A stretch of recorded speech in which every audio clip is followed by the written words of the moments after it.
All right, so the 2022 NHL offseason has come and gone, and the Flyers honestly don't really have much to show for it.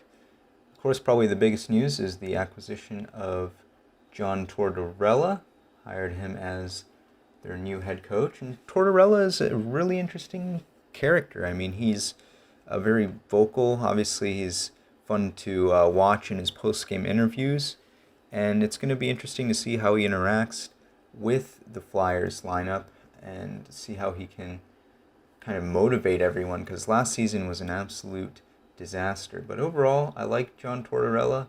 I think he's a good coach. Obviously, he won a Stanley Cup with Tampa, and he had pretty good success in Columbus. It's just a shame, really, how the NHL treats its head coaches almost like musical chairs.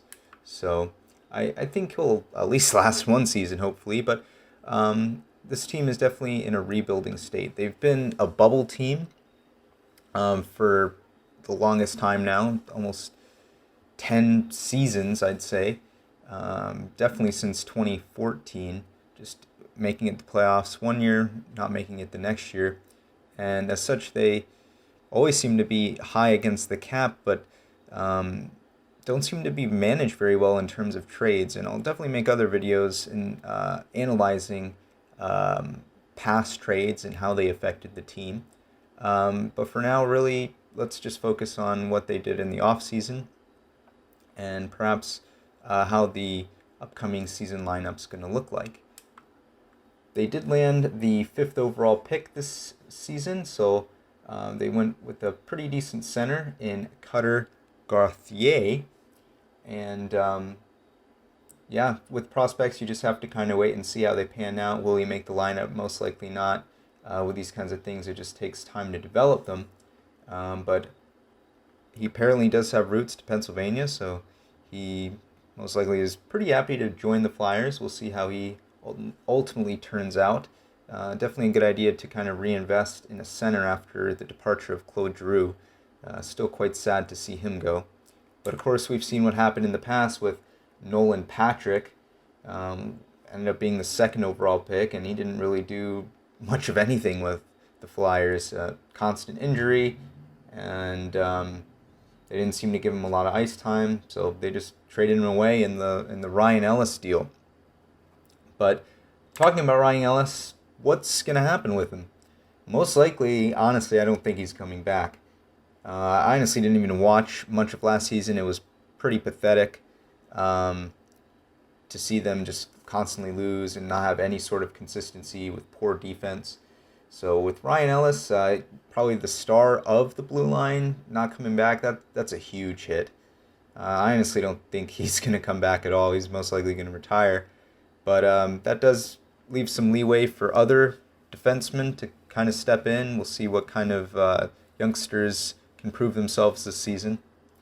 But in the injury department, you also have Sean Couturier. He's going to be out for a couple of weeks. Most likely won't make opening night, so that's a bummer.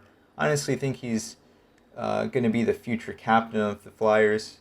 We'll see who they ultimately decide to go with, but he's essentially the last guy on the team since 2011 when they had Drew and Imminent and all those guys from the Cup run of 2010. Of course, he wasn't there in 2010 when they made it to the Cup. They drafted him the following season. But he's still a longtime veteran of the club, along with James Van Riemsdyk, of course. Unfortunately, Joel Farabee, he's also going to be out. So we'll see when he comes back. And Bobby Brink, the up-and-coming young star, one of our higher-end prospects. We'll see how he turns out. But injuries. They're really frustrating, but unfortunately it is part of the game. So let's kind of get an idea of how this team's going to look come opening night. Obviously, Sean Couturier, he's probably not going to be there, but it'd be great to see him there. First line with Cam Atkinson, Sean Couturier, Travis Konechny. Not too shabby. I really like Travis Konechny. He's a very fast player. Not a huge point producer, but I think with them giving him that ice time. We'll see if he can blossom. Second line with Owen Tippett, Kevin Hayes, and Morgan Frost. Honestly, I don't think Kevin Hayes is worth the $7 million cap hit, but he can produce. He seemed to have good chemistry with Giroux. The previous seasons, obviously Drew's gone, so we'll see how he can center that second line. He's kind of had injuries here and there, but he's remained pretty healthy, and I think he'll be a good second line center. Morgan Frost, I haven't really seen much of him. Obviously, another young player, kind of played on that fourth line previous season. They're going to give him some more ice time too, along with Owen Tippett, the trade deadline acquisition in that Giroux trade. Didn't do much of anything really, but hopefully with a new year, fresh start, he can jump in there and perform nicely. James Henry's like the aging power forward. Still enjoyed watching him. I'm glad he's a Flyer, honestly. I believe this is his last year on his contract, so we'll see if they end up moving him come the deadline, but he's a good little depth forward. I think he led the Flyers in scoring last season. So we'll see what he can do on the third line. Maybe they'll move him up the lineup throughout the season. Scott Lawton, one of the most grittiest Flyers on the team. Great penalty killer. Just a great two-way forward. Happy to still have him. Noah Cates, another youngster. Haven't really seen him play either. Nicholas Deslauriers, another new guy. Wade Allison, he's another young guy coming from the Phantoms. Had a pretty good season last year. We'll see what he can do. And Tanner Lachinsky, just your standard fourth liner. And then, of course, some extras. You have Patrick Braun and Zach McEwen, both depth players. Maybe you get a couple goals out of them, but mostly just there to block shots and be defensive forwards for the team. Defensively, Tony DeAngelo, really underwhelming acquisition there.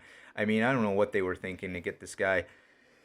I mean, he is experienced, but I think he had some issues there in New York and just kind of a throwaway guy for the Hurricanes. But we'll see how he can fit into this team's defense, and most likely we'll see him paired with Ivan Provorov.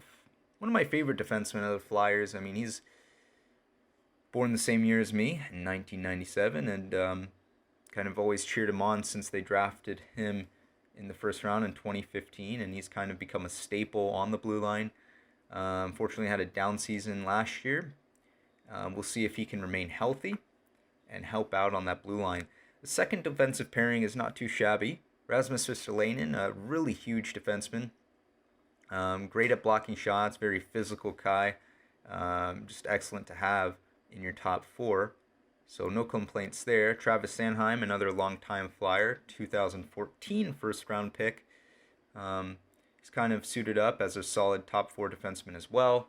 Again, see if he can remain healthy. And interestingly enough, they picked up Justin Braun, so he's coming up for round 2 in Philadelphia. And he's a decent top 6 forward. He's kind of slowing down, honestly, in his career. He's more of a depth guy. I wouldn't necessarily slot him in there, but defense is definitely a bit of weak point. I honestly really miss Radko Gudas. Gudas, he was an awesome guy. I always called him the lumberjack with that beard. So it was sad to see them trade him away. I really liked him. He seemed to kind of rekindle his career in Florida. And then you have Cam York, again, just a depth defenseman. He's young, though, so we'll see how he can develop over the course of the year. And your extra is Nick Seeler, more of a AHL kind of top 2, top 4 defenseman. So kind of slim pickings when when you really look at it. I'd honestly grade the defense a C, maybe even a C minus, maybe even a D. But you still have a few good guys there. Again, if Ryan Ellis does come back, which he probably won't, it'd make things look a lot better, but you can only wish. And then, of course, between the pipes, good old Carter Hart, still only 23 years of age, very young goalie. Again, you just hope that he'll blossom into an elite goalie. He doesn't have a good defense in front of him, so that's unfortunate. But, I mean, you look at last season, 45 starts, posting a 13, 24, and 7 record, above 3 goals against per game. At least he got above 900 in the save percentage category. But all in all, that's pretty bad. So hopefully he can have a bounce back here, stay healthy. He did get injured in one of these practice games here. I honestly hate the preseason for that. I don't even pay attention to it, but I'm sure he'll be back and ready to go for opening night. And then his backup is Troy Grossnick, most likely. Didn't really improve at all in the goaltending categories. Martin Jones said bye-bye. And so they're going to go with AHL goalie. I don't know much about Grossnick. But there you have it. That is the Flyers lineup for opening night, most likely. That's the roster. It's not looking very bright, honestly.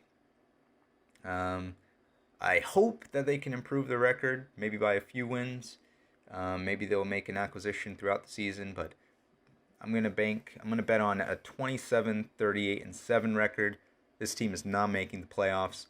But just stay tuned, as I'll be releasing more videos on the Flyers. I plan on doing jersey history countdown, all kinds of different rankings and Flyer former alumni profiles, and just kind of do videos on the team here and there throughout the season. So thank you for watching. Let me know what you guys think in the comments. Is this team going to do anything this season? Who are you rooting for if the Flyers if you've lost hope in the Flyers?